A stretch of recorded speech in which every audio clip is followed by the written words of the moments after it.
welcome back to the Tad Lowe Show with me, Tad, the diet coach, and my buddy, Mr. Lomax. I always want to have a nickname for you, man. Yeah, a lot of people like to have nicknames for me. Let's see. When I was in college, they called me the Lorax. That's awesome. And I love I like the Dr. Seuss, the Lorax. Exactly. Except the trees did not speak to me, and I did not speak to the trees. But I thought that was kind of cool, because someone who was really drunk, a really good friend of mine, he goes, I thought for 3 years your last name was Lorax, so we used to call you Lorax. And I'm like, dude, it's Lomax. But it's okay. But it can go both ways. You're just not so much of a tree hugger, right? I guess I say it so quickly that, I either get that or Womack.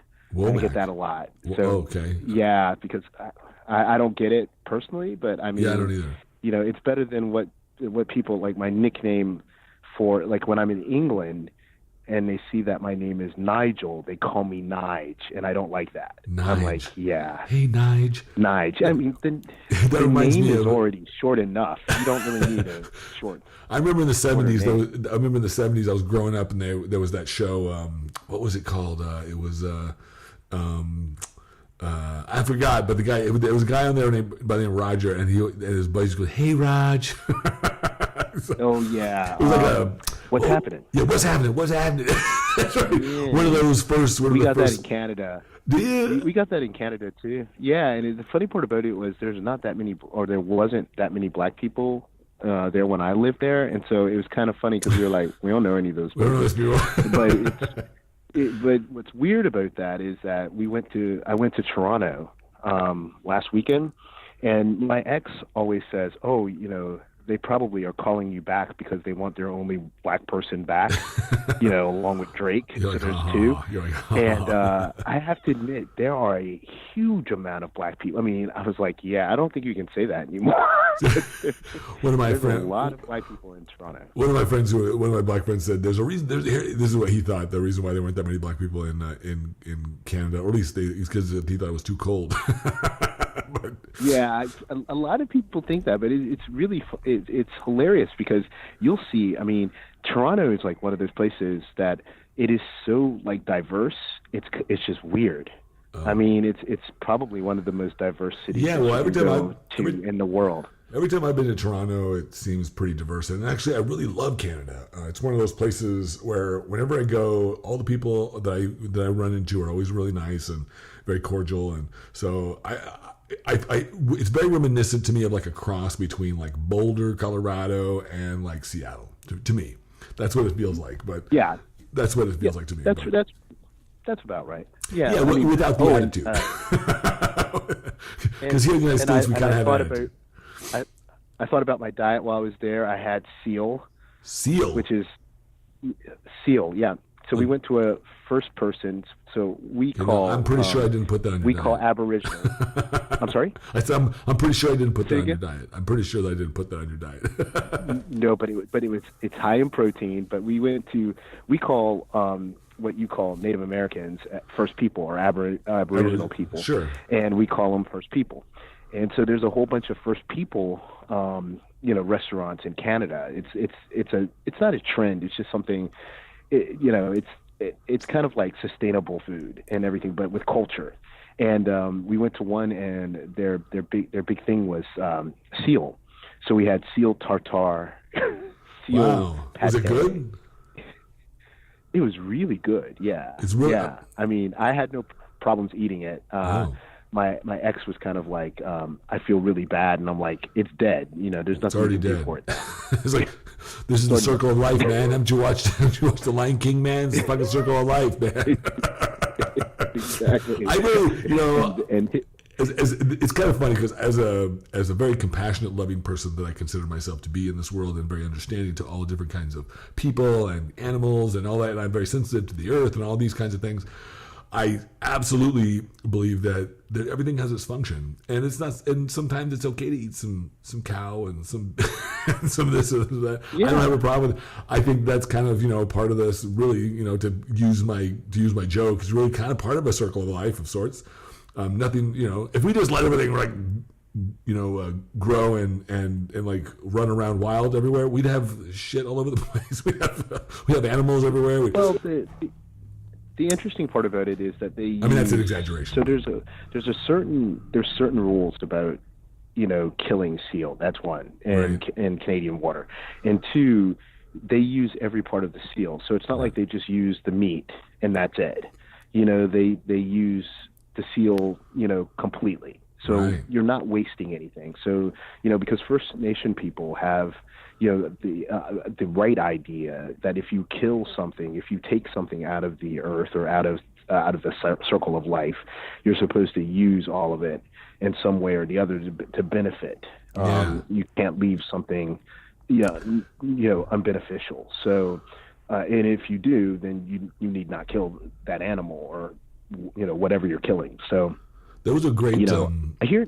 What was that? Oh, I'm sorry? I said there was a great, here in the United States, or at least here in North America, I should say, there's what we call the Native Americans. They had this I've always thought they had this really wonderful sensibility about killing the ancient ones, or the traditional ideas about killing like buffalo or any kind of wild game. You're supposed to, when you take the life, you're supposed to actually give thanks to the animal, and for it giving sustenance to the tribe and to the people. It's a very much an exchange. That they understood that there's this exchange. I think in contemporary times, since the Industrial Revolution and since we've sort of, with the advent of corporations and all these kinds of things, we really look at this as we look at everything in terms of profitability. And so we really sort of bastardized the whole sort of hunting industry of sorts to a certain degree when it comes to this kind of thing. We're not really giving thanks, we're just taking, and that's a very different sensibility. And that's I don't really like that. I really believe I think it's a really wonderful thing. And when I grew up, we always said prayer before we ate, and it was just to give thanks.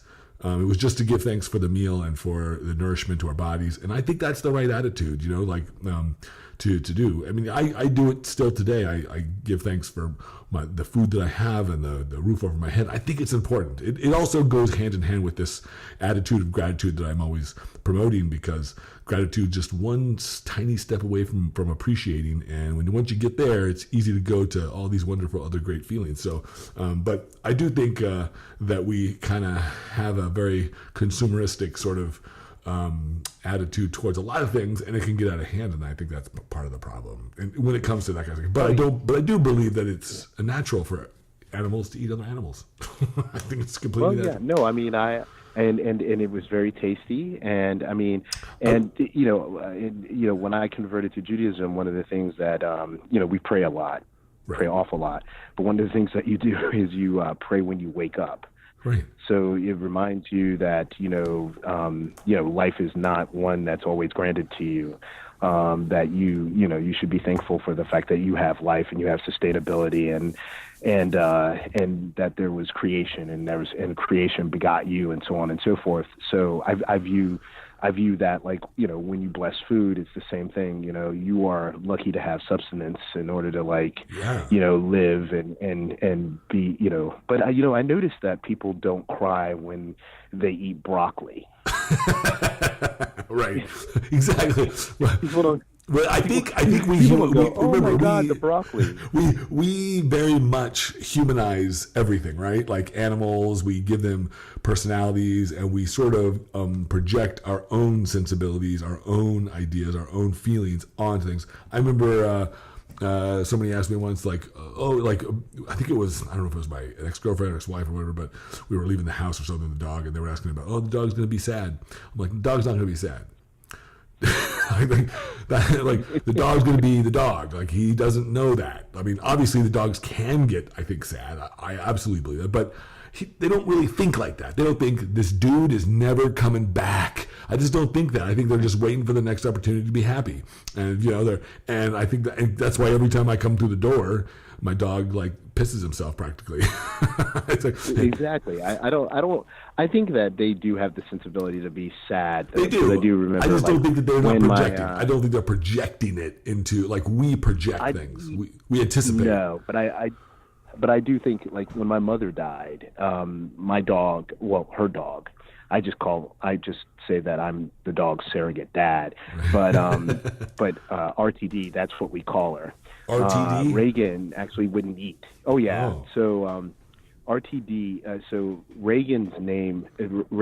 the dog's name is Reagan, and my mother didn't want people to think that she was a Ronald Reagan supporter, so she prefaced that with Reagan the dog. Somebody might not think that'd be too bad. I don't know. Well, I mean, she just did not like Reagan. But then I had an ex that didn't meet her, but because I talked about her a lot, got her personality, and he was like, so we should call her the Notorious RTD. So her full name is the Notorious RTD. So Ruth Bader Ginsburg has nothing. Has nothing on her. So Well, today we're going to talk a little bit about some of the. We're going to talk a little bit about some of the Olympia stuff again. I think actually the most interesting thing this week for me was some of these interviews that Phil Heath did with RxMuscle, and he's never done any with him before. I watched the first one, kind of expected some of it, didn't expect some, other parts of it, but it was kind of interesting. I'm happy that he's doing some of these interviews, especially in mediums that we're able to see. So it's what was your impressions? Because I talked to a few other people and they didn't really. He still is not coming across like this sort of engendered kind of hero.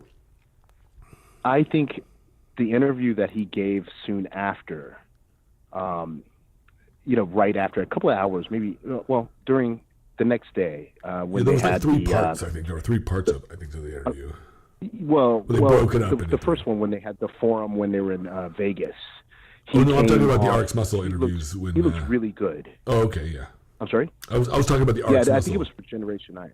No, but I'm going to preface this with the fact that he really seemed like he gave respect to Sean, and he said, he humanized himself a bit as well, and and he even had a couple of laughs with it, and I thought, okay, well, this is a guy that's thinking about his career and thinking, okay, you lose sometimes, and he was also saying he wanted to have kids and stuff like that, and I thought that kind of was an endearing thing because he came out and he had respect for Roden and everything else. His other interviews, the RxMuscle interview, no, I didn't think he came off very well at all. And to tell you the truth, I actually thought that that Dave let him off the hook on a couple of things because it's not just his gut that lost the Olympia. I mean, people want to blame that, but it's the whole totality of his physique versus Sean's physique. Sean was on from prejudging to finals, where Phil was not. He was off, when you consider Sean's physique, he was off during prejudging and he was on during the finals. And you don't win, obviously, if you're on, you're not on both days, because if that were true, Kai Green would have won. Right. Well, I think there's a lot of, after these kinds of things, there's always speculation and stuff. But what's interesting to me is his attitude towards everything. I've always liked Phil a lot, and I still do, of course. And I think he's got. I think that if he decides to come back, he'll do well. And we talked about that earlier in our last episode. But I think he should, and I think that he can come and actually reclaim his title if he really wanted to. But he still seems to. It seemed to me a little bit like, if I was to be ultra critical, I heard him sort of the way he was speaking about the loss, and I think he's accepted it, of course. But I don't think that he really buys it, and that's the part the part that if you're an athlete and you're a champion, if you want to be a champion and you lose and you don't agree with the decision, you better figure a way to buy into it. Not because you believe you're a loser, but because you have to learn what it is that you need to do to be able to make yourself the winner. And the only way to do that is to figure out why you lost, right? I mean, you can't just present yourself in the same way. And so I think we hold ourselves back oftentimes from learning what we need to learn by not confronting it honestly.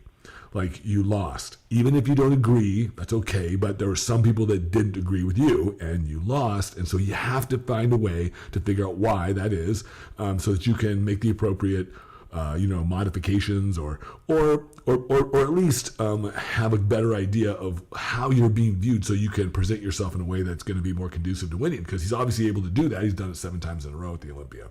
So, and I think the worst thing that they did was actually, I wouldn't say give it, but he won the title last year. I think that's the worst thing they possibly could have done for him. Why is that? And I'll tell you why. I thought William Bonnick beat him. I really did. And I don't know if that made people who wouldn't say that William didn't beat him, but it made him think, oh, okay, well, I won on, with this physique.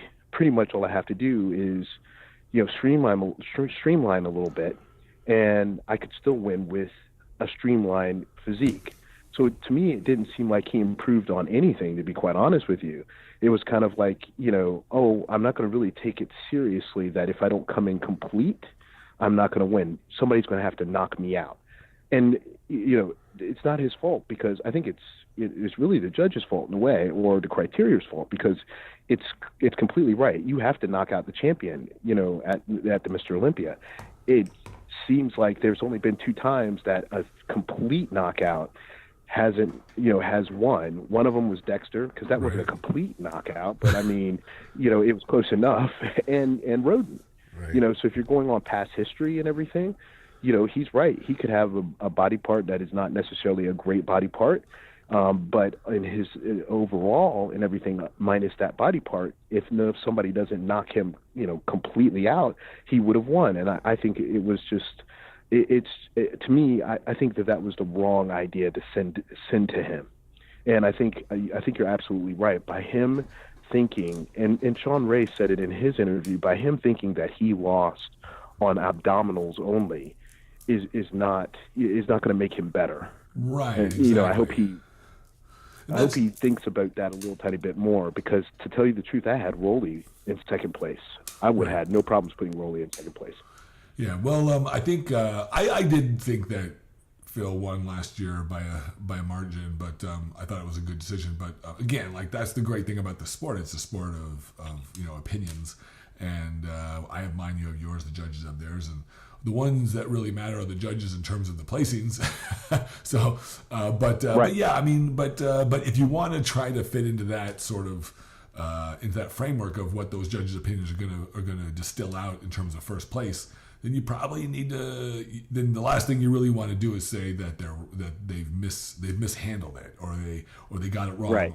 And I kind of got that impression, even though he didn't say that directly. He kind of said, "I won 5 poses from the back. He won 3 poses from the front. I got like sort of that kind of logic that, well, everybody who's judged, I'm a judge, and my score sheet doesn't have pose by pose.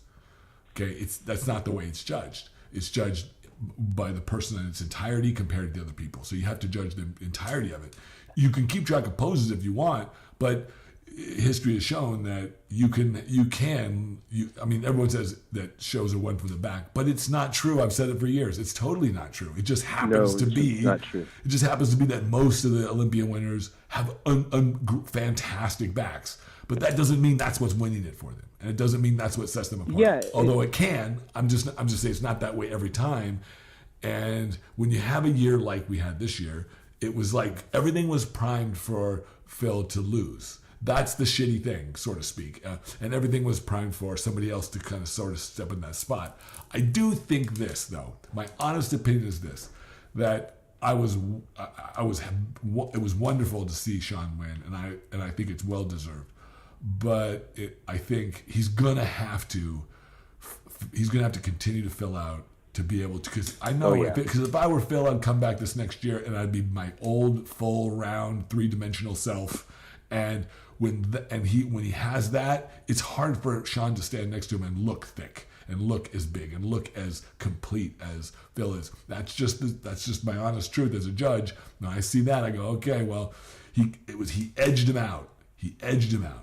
and he edged him out on a year where Phil didn't come in his best, and that's what you hope for. But you can't. That's not sustainable because he's not going to. Well, you know, he probably won't make the same mistakes year after year. Well, I mean, the thing about it is, you know, I heard that whole, you know, I won all the poses from the back. There are not that many poses from the back. He still lost the side shots. he wouldn't say he lost most of the front shots. And well, he did make a good point that, like, his side tricep, he said he felt like he lost that, but Sean didn't really give a true side tricep. Okay, so technically, though, I would say that both him and Sean probably lost side tricep to Rolly. Right. So let's say they lost. Well, when you just look at it from just first and second place, when you're just trying to when you're isolating everybody else out. But I'm just saying that, to your point, though, you have to, like, judge by the lineup, right? So it's not just him and Roden. It's all five of them in totality, right? So you're judging them versus this person versus this person versus this person versus this person, right? So you have to keep that in mind. It's not just a one-on-one sort of competition here. But, you know, given that, though, yeah, I give Phil the back, but I don't really give Phil the side. I don't give him abdominal. You know, I don't give him any of the front shots. Double bicep. I saw back. Yeah, but like you said, I don't think you win from the back. I agree with you that Roden has to come up with something a lot better or more improved than next year. I mean, than this year, he's got to be more fuller, because I'll tell you one thing. I don't really think the person that they need to worry about is Heath, Roden. I think the people that they need to worry about is Rolly and Brandon Curry. Yeah, absolutely. And you never know, man. Because who knows? Kai Green might jump in the mix here. I have a sneaky suspicion that I have a feeling he is. I have a feeling my wish will come true here. I think that a lot of people are wishing the same wish. As a matter of fact, that would probably make this next Olympia the most exciting Olympia in probably a decade, because most people really, well, since he left and competed in Olympia, everyone's been wanting him to compete again and again, you know, for the last several years since he stopped. And that would be, what a great way to come back, you know. But, you know, I think he should. And if he does, and he comes in looking like he always does, which I'm sure he would, I think it would be a great segue to another champion. What a great way that would be. Because I don't think we've had that, where we've had three different champions in the three successive years. I don't think we've had that. I could be wrong. I think Kai will come back. And here's the reason why I think Kai will come back. I think now Kai realizes that Phil is beatable. I think Kai has gotten it into his head that the establishment will not let him win. Absolutely. And you know, for whatever reasons. Now, you look at, you know, what Sean had to go through. You know, Sean is not a media darling either. You know, he's had his problems, and he's gotten over his problems. You know, I mean, if you look at the before and after and all of the issues that he had personally and everything, I mean, he doesn't have a clean slate, you know, at all. So it isn't because, you know, you have to have this clean slate and everything else. And I think for a really long time, Kai was like, well, I'm not a poster boy, you know, like Phil. And one would argue that Phil being the poster boy, or having the criteria that, you know, some think that, you know, you want in a Mr. Olympia, actually backfired on them, because he wasn't very audience friendly. Some people love him, some people hate him. He's very polarizing, you know, unlike somebody like, you know, Rolly or Kai, where I don't think that anybody can say, I absolutely hate that person's personality. They might say, you know, Kai talks too much. But, you know, I don't think anybody can say, oh, well, you know, I can't stand him. So I think Kai comes back because he realizes that, you know, he made a mistake, and that basically the reason why he didn't win it was because, you know, in the totality and everything, it's hard to beat the champ. It's hard to beat somebody like Phil when he's on, you know, but it is something that you can do. I mean, look at Sean. Sean totally beat him. You know? Absolutely. Everyone is beatable. There's no one that's not beatable, you know, like, you know, but I think that what what separates a lot of the really wonderful athletes, especially at the Olympia, is their ability to show their best. But I think what's even better, I think that if I think Phil needs to do this is my gut tells me that Phil needs to do a little bit of PR work, so to speak. He needs to make sure that his fans are that he's gaining fanship, so to speak. That because the criticism that it's like the people that don't, everybody has haters, but his haters are very vocal. It seems like. Oh yeah, but he doesn't do himself any favors because, and I don't know him and I don't know his girlfriend, but I saw a post that his girlfriend did about a man who was 350 pounds and lost about 100 pounds, and he had sagging skin, and she goes, really? And she had this emoji that was like a throw up emoji. Now, I'm a little sensitive towards that because I was 350 pounds once upon a time, and I know what I looked like at that point in time, and I had to get surgery to take the skin off. But it is not easy losing the weight. It is not easy at all. And so my kudos were out to him. Whether or not he gets the skin taken off, it's still a monumentous occasion. But that sort of stuff, and Derek Farnsworth was the one who put it on his webpage, on his Facebook, because he thought it was rather disgusting.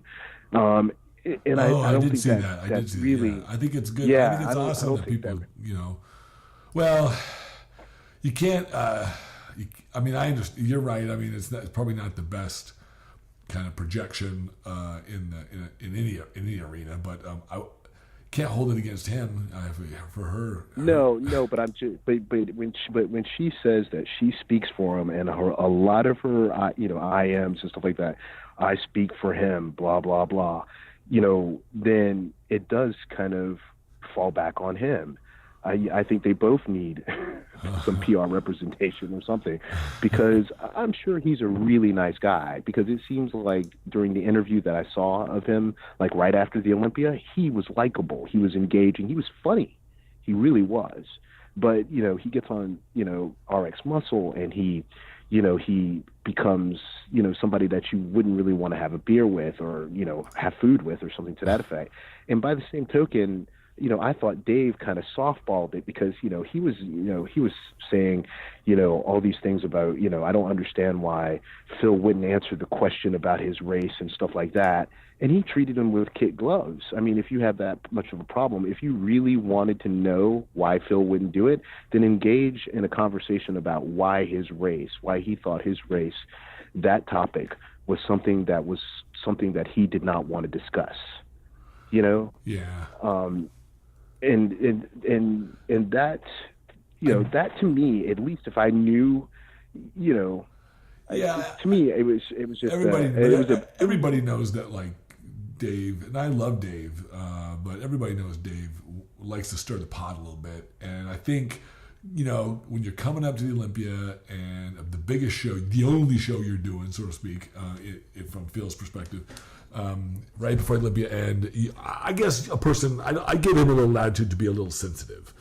I don't hold it against him not wanting to do. He has every right not to want to do any interview if he doesn't want to. Oh yeah, no. For whatever reason, right? I agreed with him not answering that question, because I thought it was a question that he frankly didn't ask Jose Raymond. Jose Raymond brought up the fact that he is of Latino. I believe he's Puerto Rican. I've never, he's like, well, he has green eyes, therefore, I was interested to know whether or not he was mixed. I'm like, what does that matter? How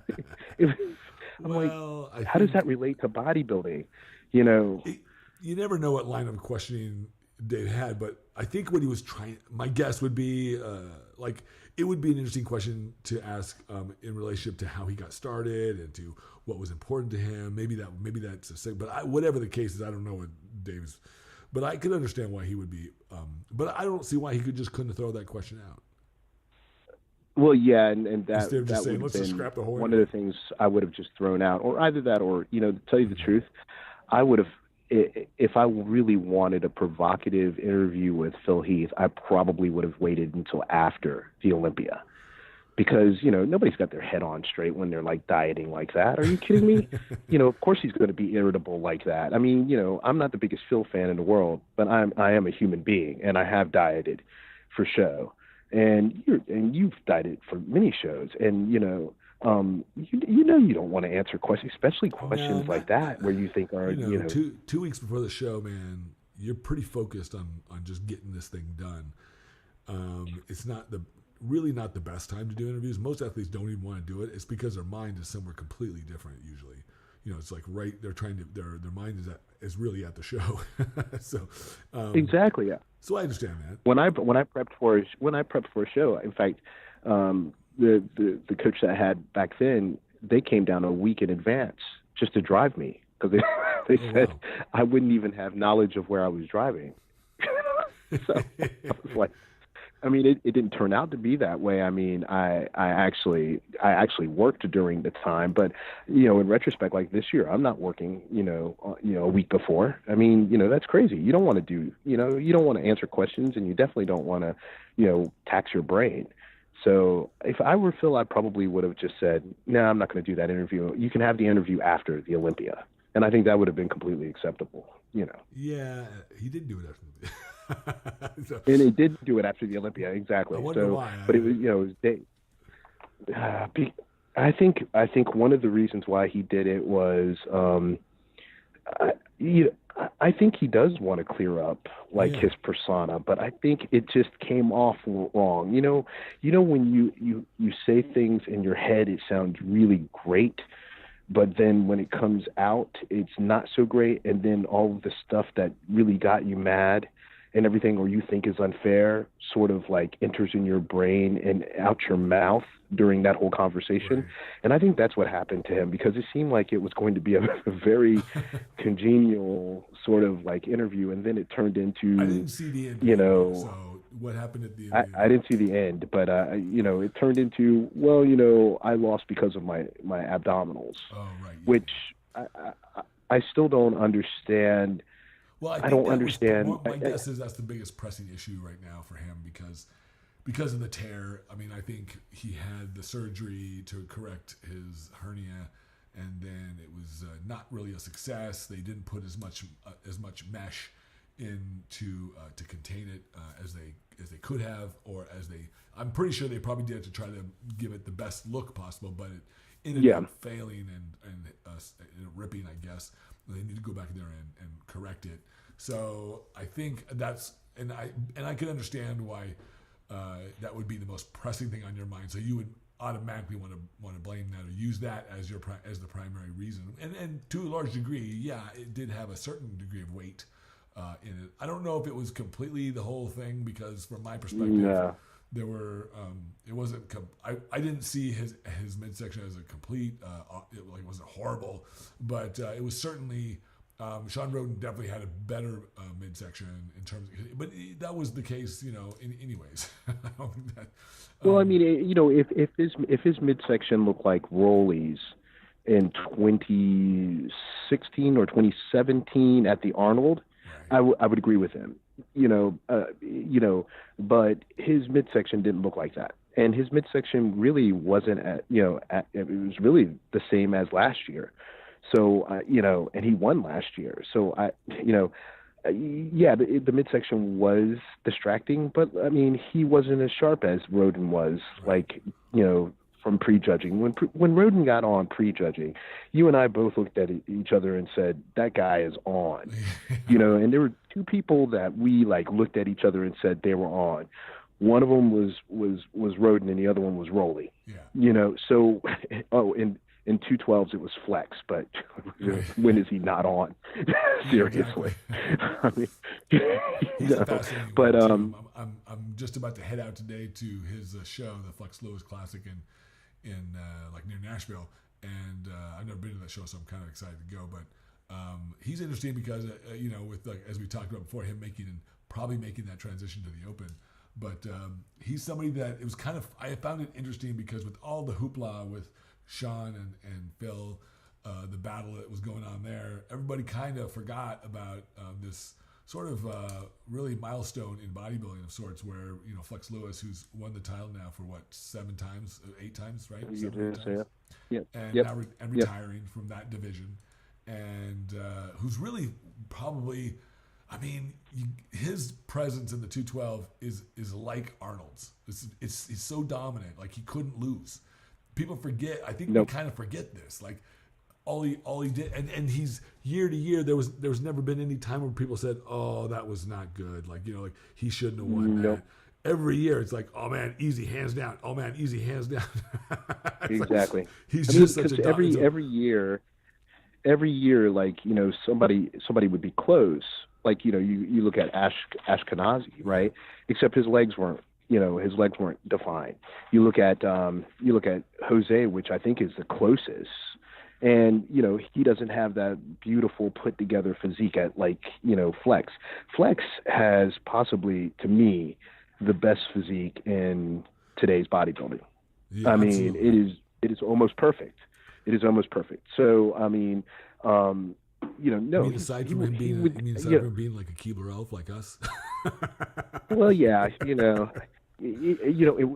I figured out what makes him taller than me. It's his hair. If I could grow out my hair a little bit. But it's funny because I think everybody that sees Derek Lunsford must think that Derek Lunsford is like really, really tall or taller than he is. Oh, really? And he's actually shorter than me. He's like 5'3". Oh my gosh, he's He's shorter than me. Yeah. And Nicholas Vulad, he's like 5'2", 5'3". They have a picture of him on a tricycle. And he almost fits in the tricycle. He's short. He's short. But great class. Yeah. Well, let's talk for a minute about the women's stuff, the figure.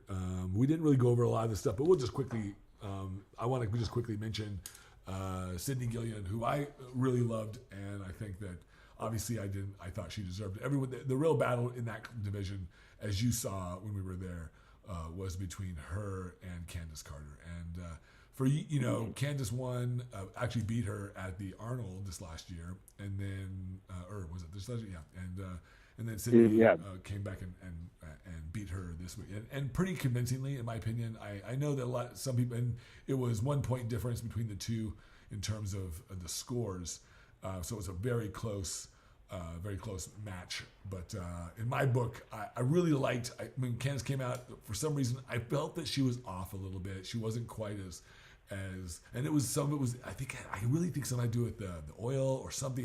It just didn't make her body pop as easily as Sydney. Sydney's body's popped when she walked out there, and she has such great stage presence. And so I know this is one of the first times you sort of really been held down to see so many hours of boobs and butts. Yeah. But what did you? Yeah, what was your impressions of that division? Just out of curiosity. Well, for one, you're right. That's the most I've paid attention to women in a while. I think it was 2 hours or an hour and a half. But I thought Candace. I liked her physique. I thought her physique was great during prejudging. But I have to admit, I did come around your side with Sydney during the finals. I thought she looked much better in the finals. She owned that stage on the finals. Yes, I mean, she really did. I mean, she posed well. And I have to admit that I'm not. It's not that I'm not a huge fan of women's bodybuilding. I'm a huge fan of anybody who takes on this endeavor and everything. But I have to admit, I did enjoy watching all of the women's events. So every last one of them were excellent. So I agree. I think that any in the physique world, I just like watching all the physiques. They always the human form is beautiful to me. Sydney obviously did a wonderful job. Another couple notes of interest to me. I was surprised, but not surprised because of the physique, but was just surprised because of her appearances in the last couple years. But Nadia Wyatt got third, and she's a little short. I've judged her at shows. Man, she is really awesome. She's really she's very much, her structure is almost perfect. And I remember pointing her out to you, saying, hey, watch for this girl when she came out, and she killed it. Third place, right in front of Jessica Padilla.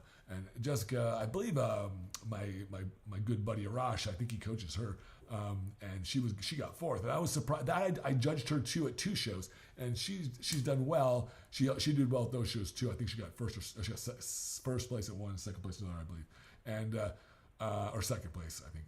But anyways, she did super well here. She comes in a little bit hard sometimes. She's from Puerto Rico. All those Brazilian, Puerto Rico, all those people, they tend to come in really hard. And so she toned it down a little bit and looked fantastic, got fourth. So those were some nice standouts because those top placings are always important.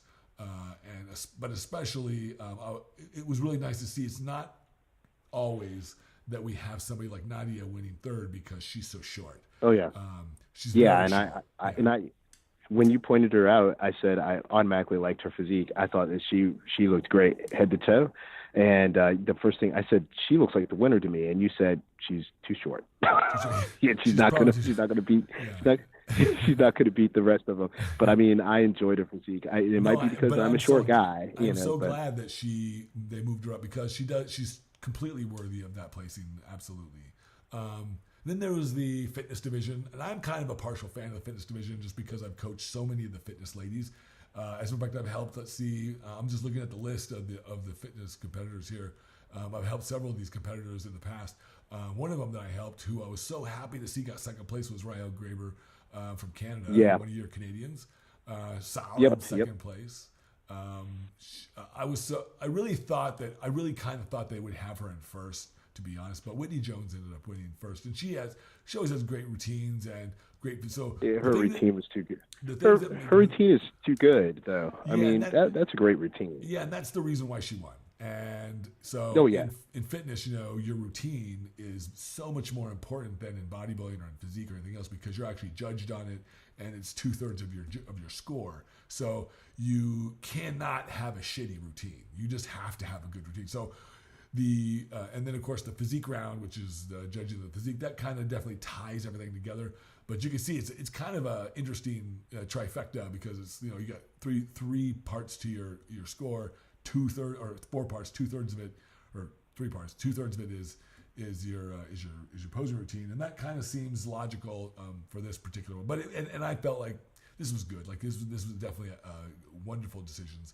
And then of course we have the women's physique, and the standout, obviously Shanique Grant. I already knew walking into this that Shanique Grant was going to win. She's from Chicago here.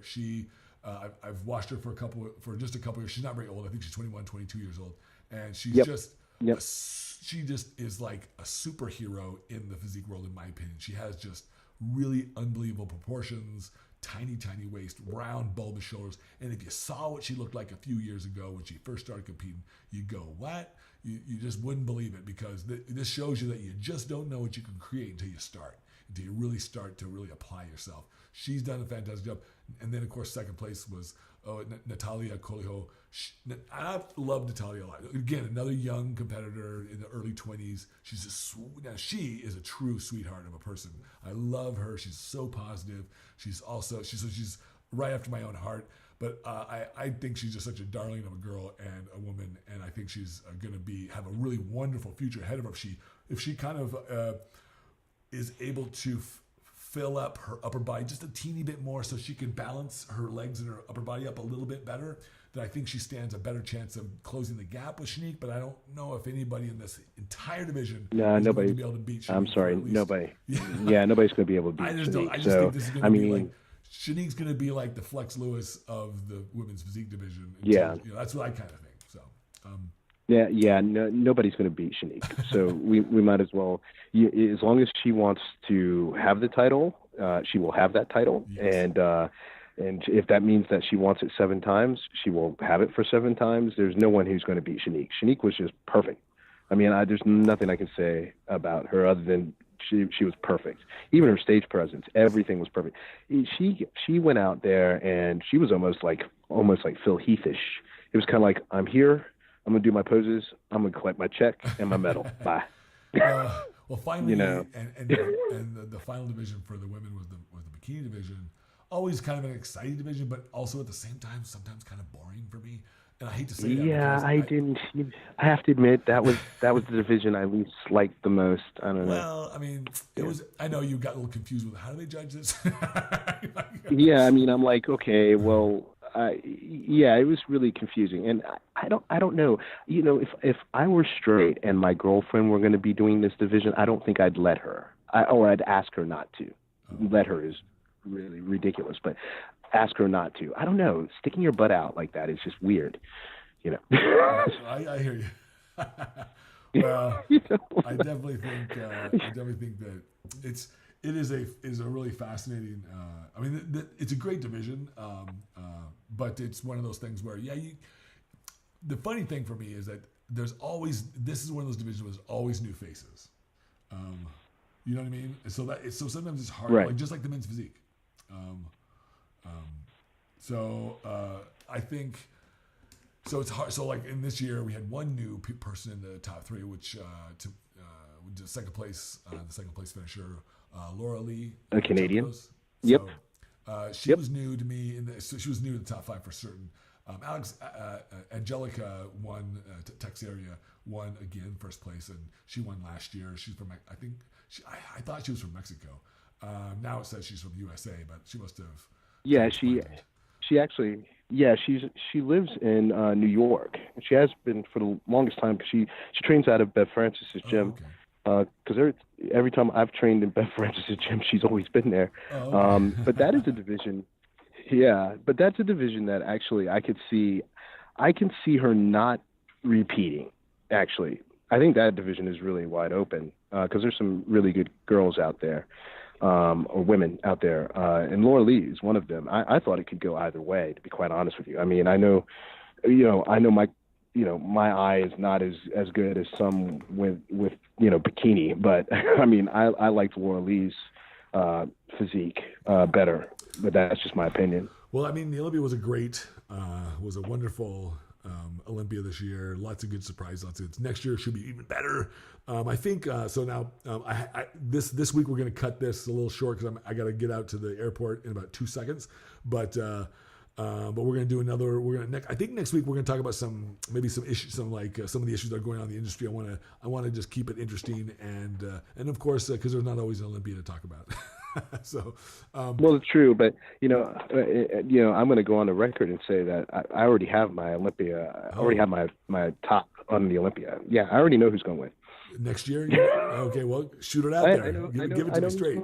I think it's going to be Rolly. Okay, well, there you go. You heard it first here. I personally think that if Kai comes back, Kai will win. I love Kai, but. I think you're battling the freaks sort of, and I think that head to toe with mass and everything, kind of like how people think Rolly looks better than Rami. I agree with that, and right. I think Rolly physique wise totally looks better. Well, we'll continue the dialogue. I'm a huge Kai fan. We'll continue this dialogue as we get through the year. All right, Nigel. I appreciate. Thanks again for accompanying me on the show here. We'll be back next week to talk about some more stuff. But thank you very much, everybody. This week, this is Tad, the Diet Coach, for the Tad Lowe Show, and you guessed it, Nigel Lomax. Okay, thanks, everybody.